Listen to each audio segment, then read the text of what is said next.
There is nothing as powerful as a changed mind. You can change your hair, your clothing, your address, your residence. But if you don't change your mind, the same experience will perpetuate itself over and over again, because everything outwardly changed, but nothing inwardly changed. You know, nothing happens unless you change. So change is not our enemy, it's our friend. There's a season that you may go through a difficult period, but that is to wake up your ability to change. You cannot become what you were born to be unless you are not willing to change into something you are not. This is why change is so important. I like what it says here. Shakespeare says, "Sweet are the uses of adversity." We never grow in good times. We never advance unless we're under pressure. Change comes to improve and to advance your life, not to destroy you. I think that we often forget this. And we're gonna face hardships. We can't avoid pain. We can't avoid trouble. All we can do is prepare our mindset so that we don't get overwhelmed by our circumstances. A lot of people, when they have a negative circumstance take place in their life, they react negatively to it. I mean, that seems almost natural. In fact, that is natural. Something negative happens to me, my reaction back to it is negative. But this is why you have to change your mindset. I've seen people who had the education to go up, they had the gifting to go up, they had the talent to go up, didn't have the right attitude. And eventually, if that attitude, if that heart, if that invisible part isn't right, you can have all the talent in the world, but you will always end up getting spoiled by your own attitude. Yes, you'll get the opportunity. Yes, you'll get the job. Yes, you'll get the deal, but you won't be able to keep it because your attitude will corrupt every opportunity that life offers you. Never saw it coming. Life isn't what happens to you when you're looking. What happens to you when you're looking is called a plan. Life is what happens to you when you're not looking, when your guard is down, when your back is turned. It's going to work on a Friday morning feeling good and having your boss call you in. And you know she has a look on her face and you know that look isn't good. You know the economy isn't so hard and we've got to let you go. And all you can think about are those 3 kids you have at home. You know, life is coming home from work and finding that note on the kitchen table saying, "Hey, I can't do this anymore. I'm sorry, I love you, but I've got to go." And you're frustrated and you're betrayed and you're furious and you're angry, but all you want to do is hold them again. All you want to do is hear those words whispered in your ear, "I love you" again. No, that's life. How do you handle that? How do you deal with that, those sort of situations? You see, it's been said 100 times and I'll say it again. You've got to go through it. That's all it is. You've got to go through it. And going through it is not a function of just being courageous. It's not a function of just saying, well, I'm going to close my eyes and see what happens next. It's not that. It's really a function of 3 things. It's a beginning, it's a middle, and an end. And before you go through it, there's a choice. You make a choice to say, well, I'm either going to stay here or I'm going to be over there someday, somehow. It's a choice. So going through it and thinking about these 3 steps, beginning, middle, and end, you know, you can really save yourself a lot of trouble and you can discover something more about yourself. It's called life and it's not personal. Stuff's going to happen. And if you make it to the 40-yard line, if you can make it to age 40, between 40 and 60, it begins to intensify. All kind of things happen. Between 40 and 60, my mother was diagnosed with breast cancer and finally died. Between 40 and 60, I was diagnosed with prostate cancer. Between 40 and 60, I went through a divorce from someone that I loved very much. Between 40 and 60, had a nationally syndicated talk show, highest rated, fastest canceled talk show in the history of television. Between 40 and 60, oh, life put a whooping on me. It ain't personal. It's called life.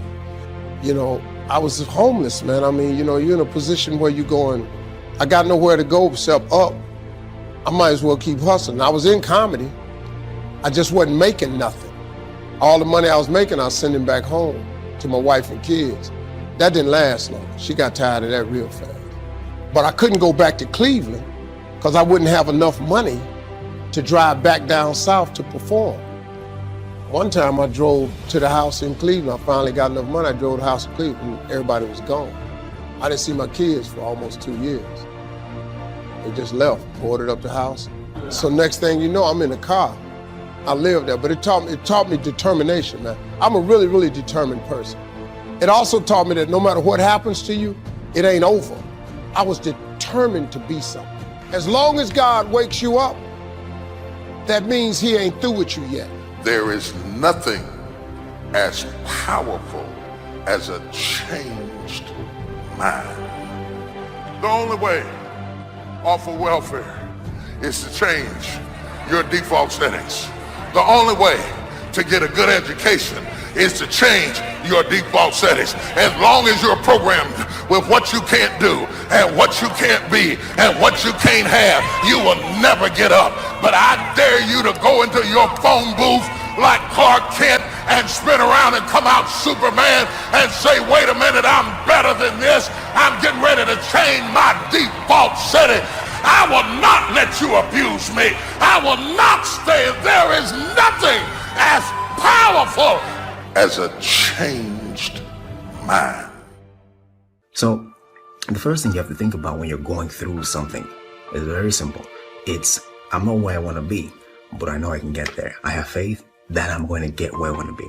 So yeah, go through the grieving process. Grieve. Accept that. Say yes to that. You know, one day you look up and, you know, you're still in pain, you're still hurting, but you realize that, hey, it's not as bad as it was. It doesn't hurt as much as it did. And I'm going forward, I'm moving forward.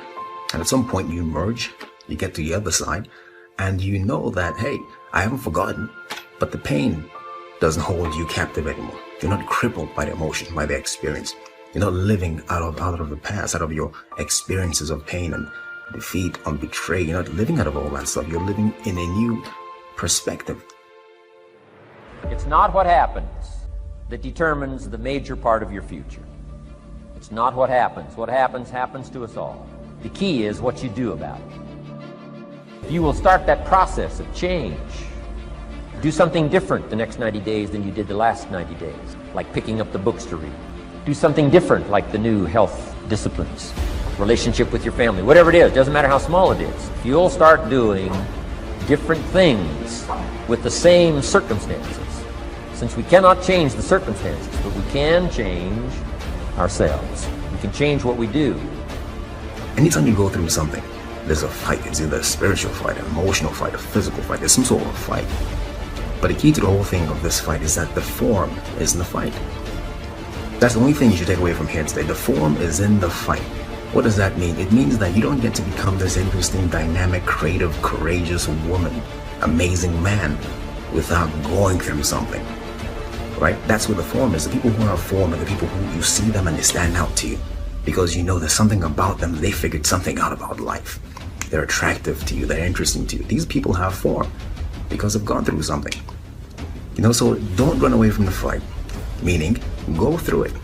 Don't be afraid to go through it. Get through it, because at the end of getting through it, I guarantee you there's at least one thing you discover about yourself. You discover that there's a version of you haven't discovered yet. You don't even know exists yet. It's not that you might not mess up and do what you used to do. It's just that it's no longer your normal. And when it's no longer your normal, you will never go back to it like it used to have you. Because the moment you get out of the situation, you change back into who you're supposed to be. Y'all don't hear what I'm saying to you. Both the pig and the sheep can fall into the same mud, but the difference is in the default. The pig is defaulted to lack the mud. The sheep has a default that says, I don't belong in this mess. I might be in this mess, but I don't belong. I don't have to tell you things are bad. Everybody knows things are bad. It's a depression. Everybody's out of work or scared of losing their job. The dollar buys a nickel's worth. We know the air is unfit to breathe and our food is unfit to eat. We sit watching our TVs while some local newscaster tells us that today we had 15 homicides and 63 violent crimes, as if that's the way it's supposed to be. We know things are bad, worse than bad. I don't want you to protest. I don't want you to riot. I don't want you to write to your congressman because I wouldn't know what to tell you to write. I don't know what to do about the depression and the inflations and the crime in the street. All I know is that first, you've got to say, I'm a human being. God damn it! My life has value.